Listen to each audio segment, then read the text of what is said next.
Tukisonga mbele, hali ya taharuki imetanda katika eneo la Kibiko Ngong, kaunti ya Kajiado na viunga vyake baada ya wakazi kuanza kutoroka makazi yao kwa kuhofia mashambulizi yanayohusiana na mzozo wa umiliki wa ardhi ya kijamii.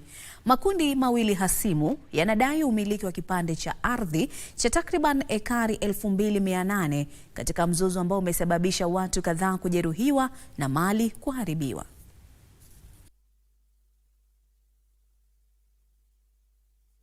Juu watu wanachapa sisi huko na watu wa nje wanakuja huko ground, wanakuja kutuchapa sisi na tunakaa tu salama huko ground. Na watu wanakuja kutusumbua sisi sana na analeta umaskari. Nataka kuambia serikali hakuna selective justice.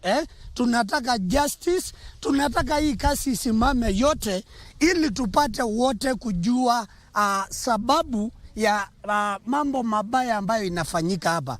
Na polisi wanasimamia masavea ambayo tujui yametoka wapi, atuweke beaconing. Na hiyo shamba already imekuwa beacon, ishawekwa already. Wanatupika chapwa sana.